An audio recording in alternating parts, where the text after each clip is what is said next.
tema da nossa mensagem de hoje é o festivo amor de Deus por nós. Dá vontade de falar assim, diga o festivo amor, mas eu não tenho jeito para isso, gente. Eu ouvi uma mensagem assim, faz alguns meses assim, disse, como esse cara consegue fazer isso, né? Nós precisamos ter fé no Senhor, diga fé. Olha o pessoal falar fé. Eu ficava olhando aquilo. Tá bom, deve ser, deve funcionar de alguma forma. Eu gosto de treinar o pessoal aqui para ficar atento e não precisar dessas coisas. Mas é bom a gente ter fervor com as coisas de Deus, irmão. Senão a gente acaba achando que o nosso culto é feito de formalismo. Não é essa a ideia. A ideia é que nós expressemos alegria, que nós expressemos contrição, que nós expressemos dor e tristeza, até lamento no culto, que nós expressemos também exultação. A ideia não é produzir isso no auditório, a ideia é deixar que o Senhor, através da sua palavra, dos seus louvores, das orações que são feitas a Ele, conduza como Ele quiser. Então esteja aberto para o Senhor. Esteja aberto para que o Espírito Santo vai falar a você hoje. O Espírito Santo vai falar através da palavra dele. Sim, Ele inspirou essa palavra. Ele fala através da palavra. Você não precisa estar esperando nenhum tipo de tremedeira na espinha dorsal, não. Você só precisa esperar ouvir a palavra de Deus. E quando você ouve a palavra de Deus, ouça com atitude de adoração. Porque é Deus que está falando. E se o pregador aqui não falar o que está aqui, então esse pregador precisa ser removido do púlpito. Esse pregador não pode ser obedecido. A autoridade do pregador está unicamente nesse livro que o Senhor deu à sua igreja. Graças a Deus, os homens que têm ocupado esse púlpito têm feito assim, que o Senhor preserve assim sempre a sua igreja. Sofonias capítulo 3. Sofonias é fácil, fica antes de Ageu e depois de Abacuque. Então não tem nenhuma dificuldade para você. Sim, eu podia dizer a página para você, mas eu não vou fazer isso. Sofonias capítulo 3, versículo e o único versículo hoje, o verso 17. Lembra do tema? O festivo amor de Deus por nós. Sofonias capítulo 3, verso 17 diz assim: O Senhor seu Deus está no meio de você, poderoso para salvar. Ele ficará muito contente com você. Ele a renovará no seu amor e se encherá de júbilo por causa de você. Amém? Vamos repetir o versículo? Leamos todos. O Senhor seu Deus está no meio de você, poderoso para salvar. Ele ficará muito contente com você. Ele renovará no seu amor e se encherá de júbilo por causa de você. Amém. Deus abençoe a leitura de sua palavra. Você já deve ter assistido muitos filmes, e são filmes estão entre os meus prediletos. Aquele em que um mentor, ou mesmo às vezes uma divindade, pega alguém que nunca se acha bom o suficiente, pega alguém que quer fugir daquela tarefa, daquela missão, daquele projeto, pega alguém que seria o mais improvável de todos e começa a treinar essa pessoa para que ela se torne, lá para o final do filme, o herói, a pessoa que vence, né? Aquela pessoa no estilo mais clássico que a gente gosta, né? Mata o dragão e fica com a mocinha no final. Aliás, não é essa a nossa tarefa, irmãos? Como representantes de Cristo no mundo, nós matamos o dragão, nós vencemos o diabo e ficamos com a mocinha, a igreja, a noiva. Somos os representantes de Cristo nesse sentido. Mas você talvez não lembre bem o que acontece durante o filme, o livro, durante a história. Como aquela pessoa tenta fugir daquela situação. E como ela sofre também. Como ela é colocada em situações difíceis, nas quais ela preferia não ser colocada. Eu sempre me lembro aqui de um filme muito bom chamado Um Violinista no Telhado, que se passa numa comunidade judaica, e em dado momento um daqueles homens judeus vira para Deus e diz assim, quando ele pensa em todo o sofrimento que seu povo passa, e o filme é um musical, é um musical inclinado para a comédia, mas tem o seu lado cômico, é trágico. Então é um musical tragicômico. E ele diz para Deus assim: Senhor, não dá para o Senhor arrumar outro povo, não? Nós somos o povo de Deus, o povo da aliança. Olha só a nossa história. Olha só como a gente sofre. Arranja outro povo, Senhor. Aí o Senhor pega esse povo, treina esse povo, faz com esse povo seja o seu povo escolhido. A gente tem um pouco de paz. E Deus nunca faz isso. Sofonias profetizou em Judá, portanto no Reino do Sul, e ele profetizou contra Jerusalém, e ele profetizou contra várias outras nações também. Aliás, era comum o profeta de Deus trazer a sua palavra de julgamento sobre o próprio povo de Deus e sobre outras nações. Porque, embora Deus tenha escolhido um povo, Deus nunca se restringiu a governar somente uma parte do universo. Deus sempre governou todas as partes do universo. Aliás, uma das passagens mais brilhantes em demonstrar isso, no meu entender, é aquele momento em que Jonas, sim, aquele que foi engolido pela baleia, não é? E aí pronto, perdi você? Não, baleia, não é baleia? Não é disso que eu estou falando, eu vou falar de outra parte, então esquece. Foi um grande ser marinho, essa é a melhor tradução do termo, tá? E quando ele, antes de acontecer isso, de ser engolido por aquele ser, ele foi jogado naturalmente na água. E esse momento é um momento que sempre me chamou muita atenção, porque quando ele é jogado na água, se você conhece a história bíblica, você sabe que a tempestade passou imediatamente. E eu sempre acho que para aqueles homens, esse foi o momento de maior terror. Se você vê um grupo de marinheiros que está aterrorizado com uma tempestade, você vai dizer, não tem nada pior do que isso. Mas você imagina um grupo de marinheiros que é adorador de vários deuses, de várias divindades. E eles pensam assim, se os deuses estão lá na terra, nos montes, nos vales, nos lugares que são deles, tomando conta dos povos deles, então nós estamos tranquilos aqui, cada um adorando ao seu Deus. Não tem um Deus que manda lá e um Deus que manda aqui. Aí eles descobriram que sim, tem um que manda, que governa todo lugar. Então aquele momento em que a tempestade para de repente, é o momento em que eles dizem, esse é totalmente diferente. Esse está lá, como o profeta dele falou, mas está aqui também. Ele governa lá e ele veio atrás do profeta dele aqui. E não teve divindade nesse barco que fosse capaz de impedir que o que ele está fazendo com o profeta dele não nos atingisse. Não, nós estamos juntos, nós vamos juntos, nós íamos juntos. Porque esse Deus faz o que quer. Porque, como eu disse, Deus nunca restringiu sua ação, seu governo, seus intentos a uma parte do mundo somente. Nem quando ele só tinha um único povo eleito, o povo de Israel, na antiga aliança, Deus continuou a governar todas as nações. Por isso, seus profetas, embora não fossem enviados a outras nações, com exceção do próprio Jonas, o único profeta no Antigo Testamento que foi enviado a uma outra nação, apesar disso, eles emitiam juízo de Deus sobre as outras nações. Deus julgava as outras nações, assim como conduzia o destino das outras nações. Como também convidava outras nações a virem conhecê-lo, através do contato com o seu povo Israel. Você vê vários convites desses nos Salmos. Os Salmos chamam, venham todas as nações, venham todos os povos, venham de todas as ilhas, de todos os cantos do mundo, venham louvar ao Senhor, vinde louvar ao Senhor.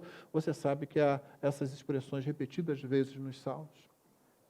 Por isso, o profeta Sofonias, a exemplo de muitos outros, falou contra Jerusalém e falou contra outras nações também.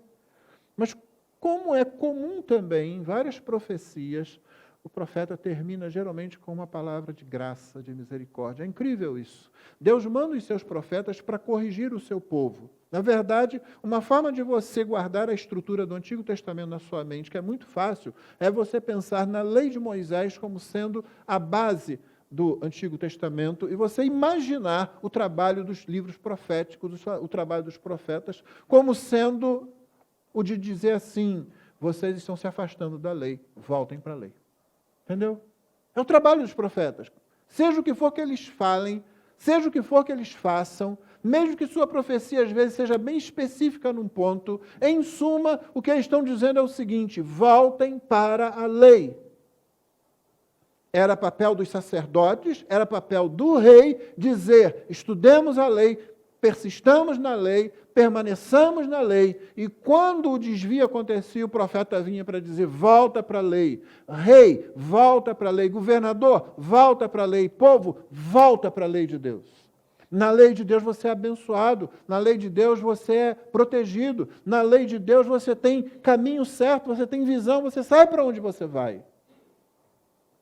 E o trabalho dos profetas era esse, volte para a lei.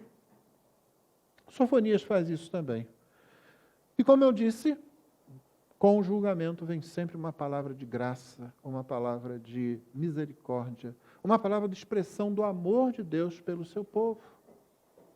Mas essa noite eu quero olhar somente para esse versículo mesmo. Não vou fazer um resumo de todo o livro, que tem só 3 capítulos e você pode ler, você vai constatar que ele vai chamar a atenção do povo de Deus, que ele vai falar do dia do Senhor, o dia do juízo do Senhor sobre as nações e sobre o próprio povo de Deus, e que vai terminar no capítulo 3 falando sobre graça, sobre misericórdia, só que isso de uma forma bastante peculiar, é como o Sofonias faz. E eu quero tratar somente mesmo desse versículo.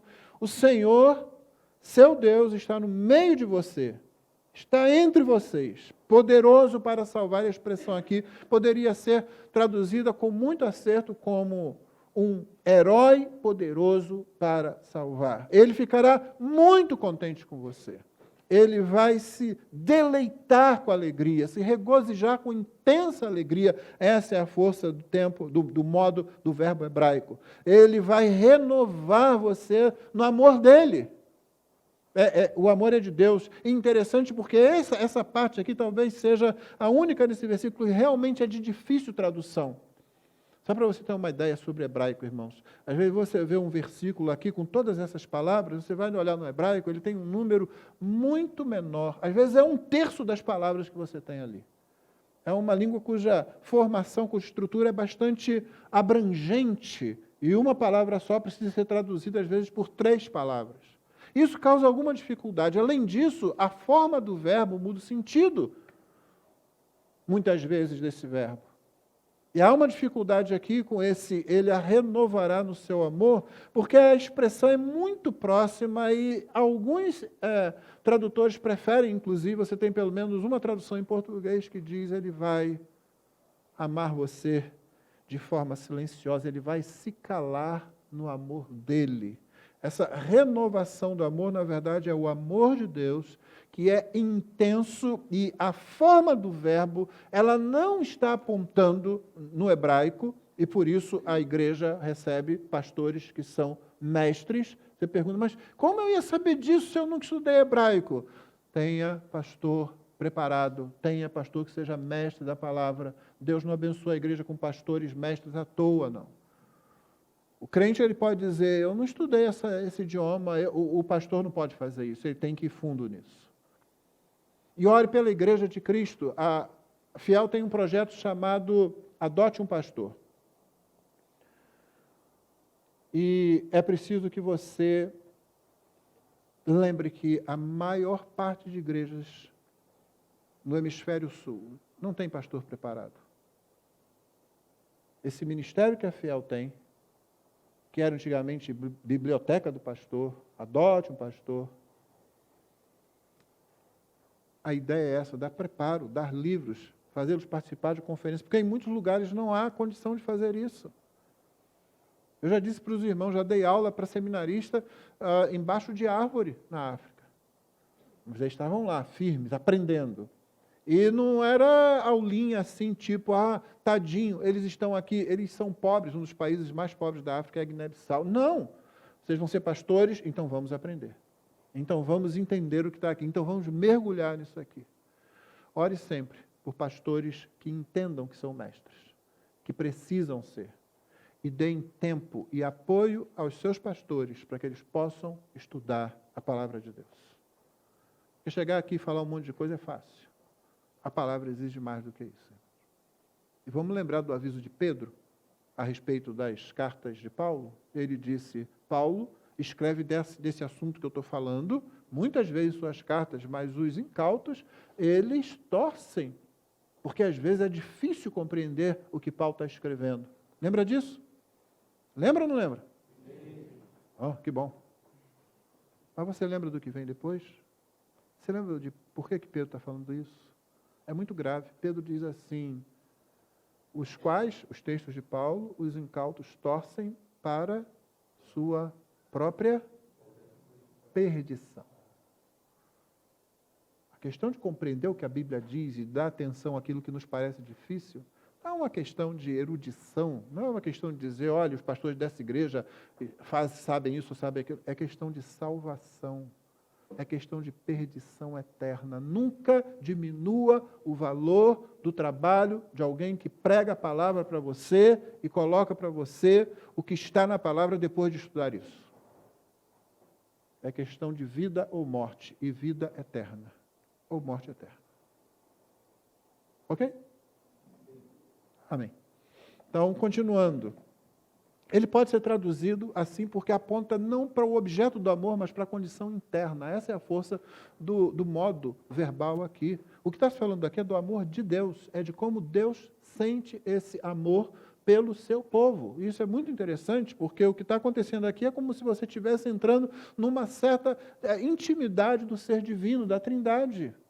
E em que contexto? No contexto de que ele está fazendo uma festa.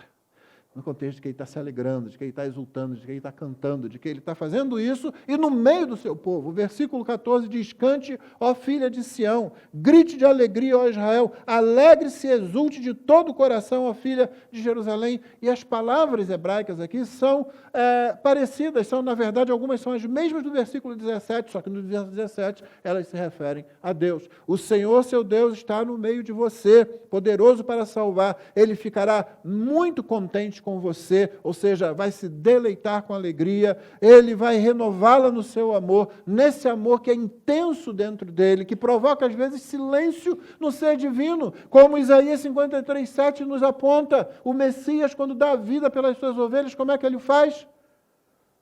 Uma ovelha muda. A ovelha muda. Ele vai na direção do sacrifício. Deus nos ama intensamente a ponto do texto bíblico de escrever o silêncio desse amor internamente no ser de Deus por nós. Você sabe o que é isso? Talvez você já tenha passado por isso. Às vezes a gente ama tanto uma pessoa, uma situação, um grupo de pessoas, que naquele momento você não quer falar nada. Sim, há um momento, e por favor, maridos, vamos lembrar que são muitos momentos que você deve falar para sua esposa que você a ama. Mas há momentos que a situação é tão, como é que eu vou dizer, santa, tão especial, que o amor flui de uma forma tão calorosa e intensa que você não quer falar nada, você tem medo de estragar o momento. Obviamente, Deus não estragaria coisa nenhuma aqui, mas é para que nós entendamos, percebamos a intensidade de como Deus nos ama. Porque por fora é muito barulho que está acontecendo. Ele vai ficar muito contente com você, ele vai se encher de júbilo por causa de você. Deu para entender o significado do texto? O significado do texto é esse, uma grande festa no ser de Deus. E aí eu só preciso fazer referência a 3 coisas aqui que você já vai compreender com facilidade, porque eu já as mencionei.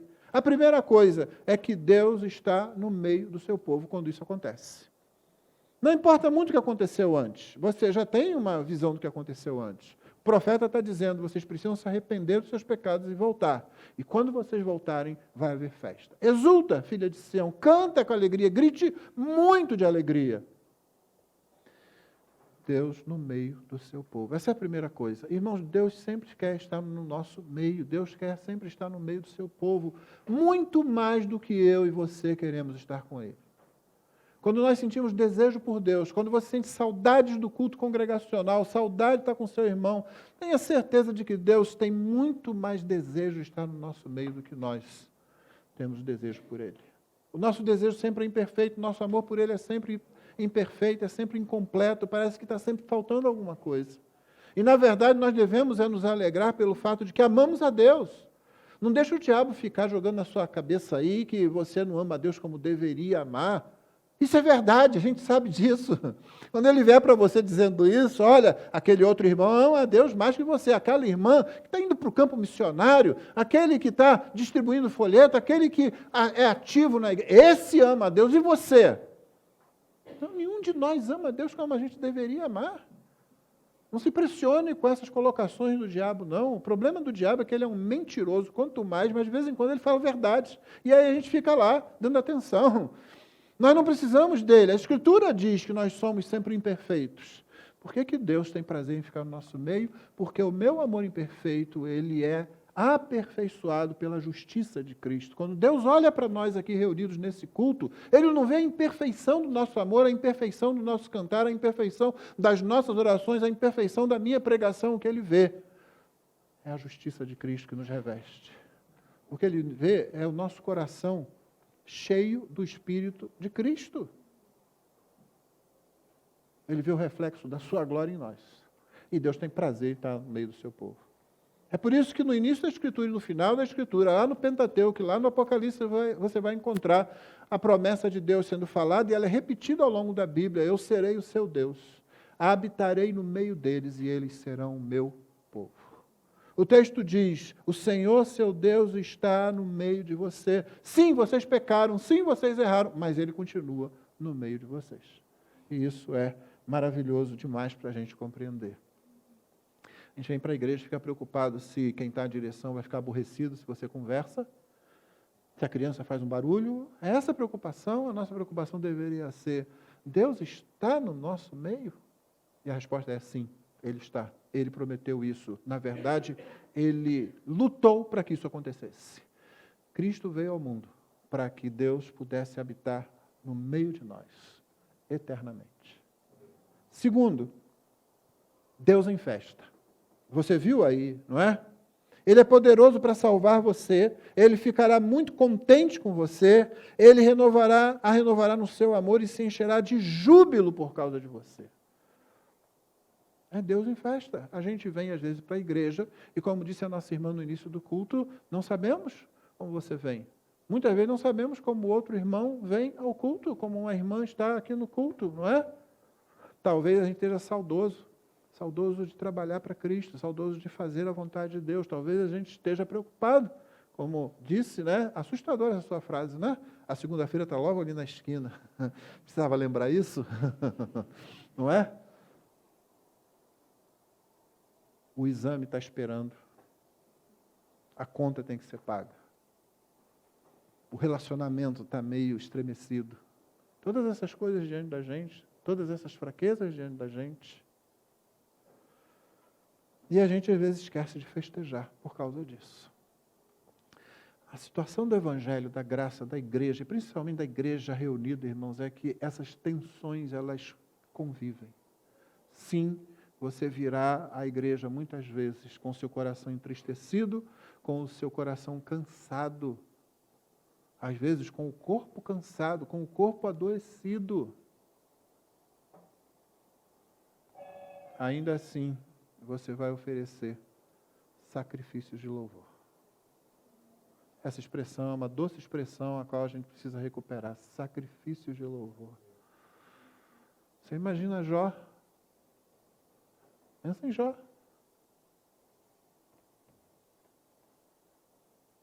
Tu ainda retens a tua integridade? Amaldiçoa Deus e morre. Como fala a louca, fala você. Receberíamos o bem de Deus, não receberíamos também o mal? O Senhor deu, o Senhor tirou. É tão bom ler isso, não é? Principalmente porque a gente não está no lugar de Jó. O Senhor deu, o Senhor tirou. Você sabe que já ficou sem graça numa situação? Uma vez eu estava no elevador com uma colega que eu conhecia, já trabalhava comigo, né? Coitada, um pouco acima do peso. E aí entrou um outro colega no elevador, né? Oi, fulano, está grávida? Eu baixei a cabeça. Nunca faça isso. Nunca fale. Não fala nada, fica quieto. A gente calado é um poeta, não é? Os Provérbios diz isso, né? Até o tolo, quando se cala, parece um sábio, né?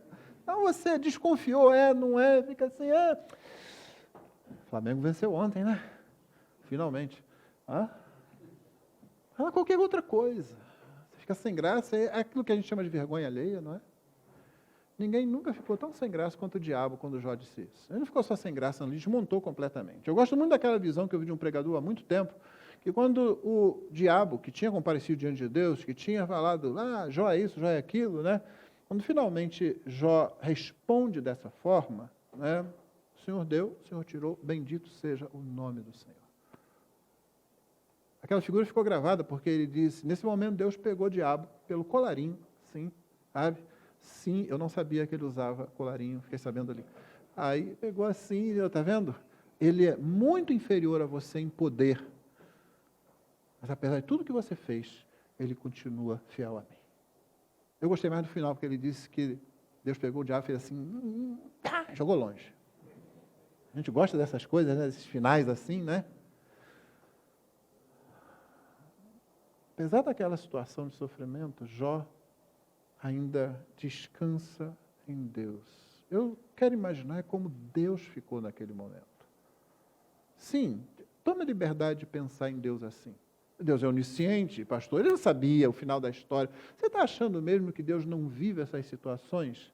É uma doutrina difícil para a gente, é a doutrina que tem até um nome esquisito, a impassibilidade do ser de Deus, que tem a ver com a imutabilidade do ser de Deus. Como é que ele não muda? Ele é impassível, então, num certo sentido. Como que isso funciona? Porque Deus sente com a gente, irmãos. Você lembra de Jesus, diante do túmulo de Lázaro, vê aquelas pessoas chorando, e ele chora. Fingido, né? Fingido, pera lá, lê um pouquinho antes, gente. Um pouquinho antes, ele fica sabendo, olha, está doente aquele que você ama. Lázaro está doente. Tá, vou cuidar de outros negócios aqui, vou demorar ainda mais um pouco. Ficou lá. Vários dias, em algumas horas, ele estaria lá. Em Betânia. Mas não, ele ficou lá. Mas depois, finalmente, já era. Aí ele falou, agora vamos. E quando ele ora naquela situação, você sabe o final da história, ele ressuscitou Lázaro, né? Ele diz assim, ainda bem que eu não estava aqui. A irmã de Lázaro tinha dito para ele, se o Senhor estivesse aqui, nós sempre limitamos o poder de Cristo, né? Se tivesse, agora não dá mais. E Jesus está dizendo, ainda bem que eu não estava aqui. Na verdade, ele falou para os discípulos, né? Ainda bem que eu não estou lá. Porque ele sabia exatamente o que ele ia fazer. Mas você acha que ele fingiu quando ele estava chorando ali?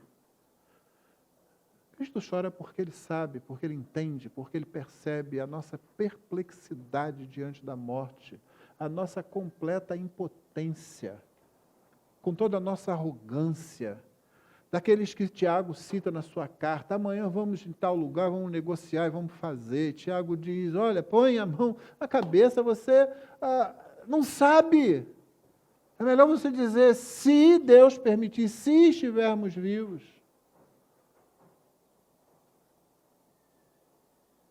O Senhor Jesus sabe exatamente o que a gente sofre. Ele sabe o que é o sofrimento de Jó. Sim? Mas eu fico pensando que, no momento em que Jó falou aquilo, o ser de Deus, esse amor silencioso, interno, intenso de Deus por Jó, né? A gente fala assim, as coisas em Deus, elas não melhoram, elas não podem melhorar. Deus nunca melhora, irmãos. O amor dele não melhora, não é? Não aumenta. Essa nossa linguagem é pobre. A gente precisa usar alguma coisa. Então, o que sobra para a gente usar é o seguinte, parece que Deus, em seu amor, aumenta por Jó nesse momento. Fica capenga. Sinto muito, não dá para fazer melhor do que isso. Talvez seja melhor dizer a alegria de Deus. Aí Deus tem vontade de fazer festa. Que é o que acontece aqui. Ele antevê o arrependimento do seu povo, convida o seu povo a cantar, a exultar de alegria. E se o povo estiver ainda meio tímido assim, porque afinal de contas nosso pecado nos trouxe dor, nos trouxe tristeza, Ele, o Senhor, teve que nos chamar, teve que nos repreender, teve que nos corrigir. Agora Ele nos chama à festa, à música, à dança. E antes que você possa argumentar muito, Ele sai dançando, Ele sai festejando, Ele sai cantando. É o que o texto está dizendo para a gente. Ele está no meio de você, poderoso para salvar, como salvou, e agora você está salvo aqui. Então, Israel, ele vai ficar muito contente, ele vai se deleitar com grande alegria, ele vai renová-la no seu amor, ele vai se encher de júbilo por causa de você. Esse é o segundo ponto. Deus festeja quando está no meio do seu povo. Ele traz o seu povo para perto de si porque ele quer estar no meio do seu povo e ele faz uma grande festa. Não é pouca festa, não. Os termos aqui são muito intensos em hebraico. Uma grande festa. O terceiro e último ponto é o mais difícil de todos. O incompreensível. É por nossa causa. Sim, é por nossa causa.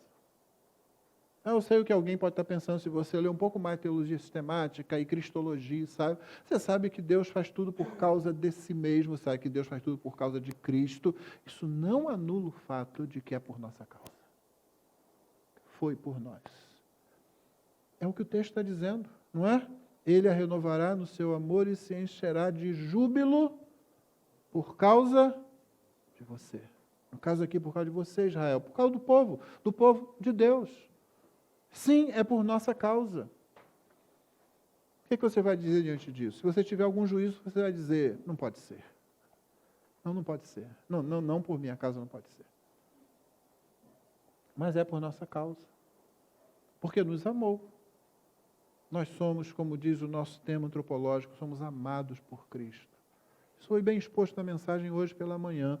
Isso tem sido falado para você nos estudos da escola bíblica dominical. Nossas crianças têm aprendido a cantar sobre isso e a falar sobre isso.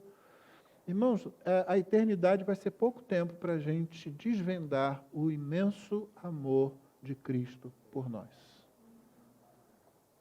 Ele nos ama a tal ponto de quer estar no nosso meio.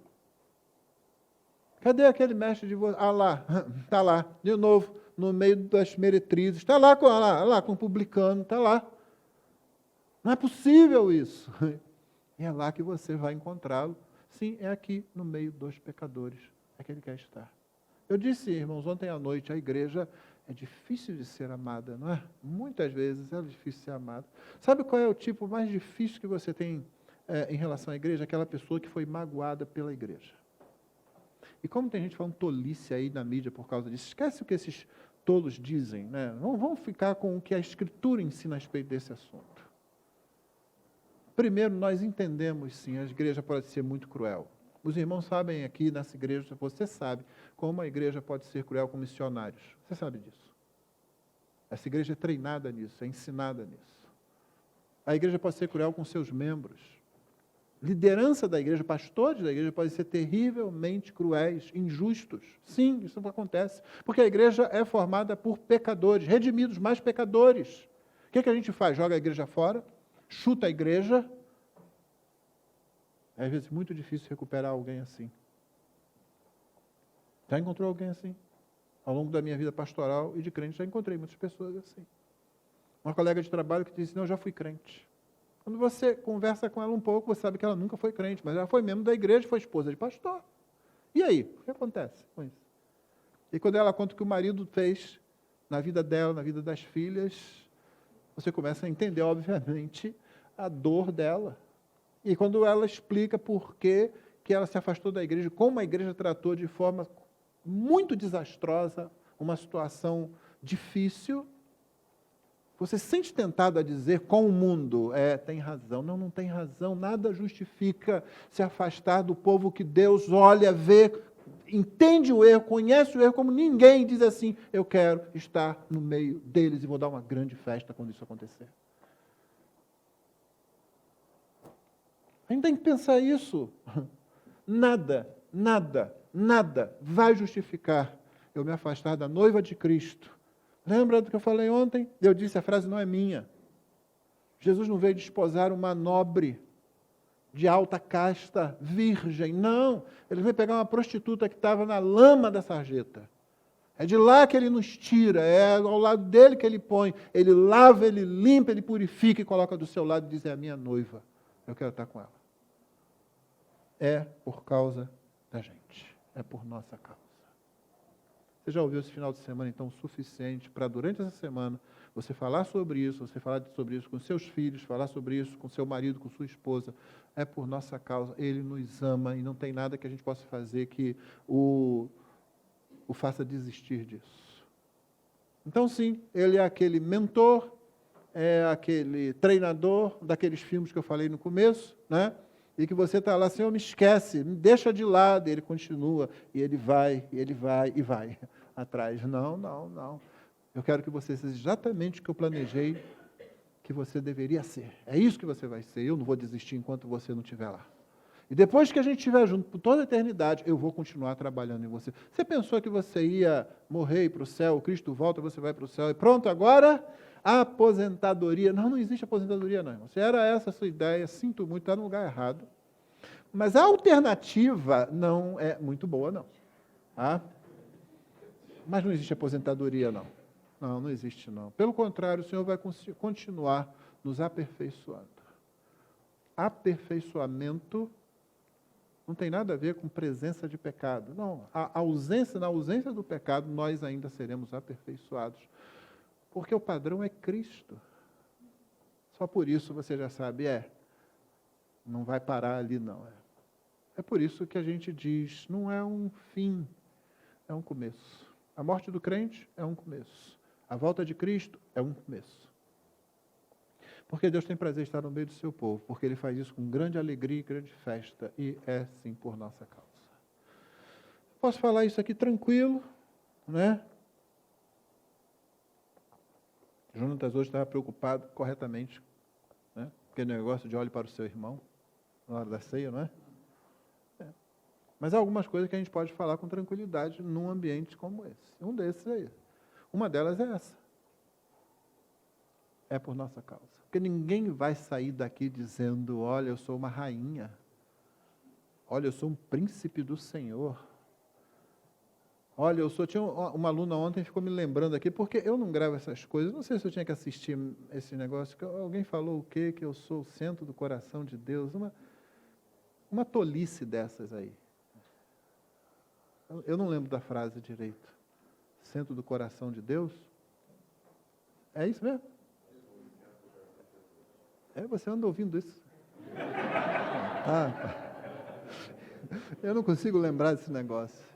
Não, eu sei que aqui ninguém vai por esse caminho, mas é por nossa causa. Nós vamos chegar diante do Senhor dizendo, eu não entendo por que o Senhor fez isso por mim, eu não entendo por que o Senhor me escolheu, eu não entendo por que o Senhor insistiu e continua insistindo, mas sim, o Senhor que tem prazer e faz festa quando está no nosso meio, fez por nossa causa. E que Ele seja louvado por isso. Que nós sejamos alegrados e que nós sejamos encorajados a continuar fazendo a sua obra, a obra de pregação do Evangelho e glorificação do seu nome. Amém? Vamos ficar de pé. Nós vamos cantar um hino logo após a oração. A transmissão será encerrada e nós teremos o nosso momento de oração. Senhor, obrigado pela Tua palavra. Ela nos alimenta, ela nos fortalece, ela nos orienta. Obrigado pela obra perfeita da salvação. Porque o que Cristo fez não precisa de nenhuma complementação. E quando nós pensamos que somos alvos de tão grande amor, que causou tão grande agonia no Senhor Jesus, ó Deus, que a nossa resposta seja sempre de obediência amorosa, Senhor. Que sejamos sempre constrangidos pelo amor de Cristo. Tenhamos prazer em servir uns aos outros, em servir aqueles que precisam ouvir do Evangelho, por causa do Senhor que nos amou, nos serviu, indo até a morte de cruz. Mas que também ressuscitou, nos deu novidade de vida, na qual nós podemos andar. Nós que não merecemos, podemos nos alegrar. E te louvamos porque antevemos em Ti mesmo a grande alegria, a grande festa, que durará para toda a eternidade, quando o Senhor finalmente reunir todo o seu povo, e quando o Filho entregar ao Pai aquilo que recebeu, a sua noiva, e que o Teu nome seja então sempre glorificado em nossas vidas. Em nome de Jesus nós oramos. Amém.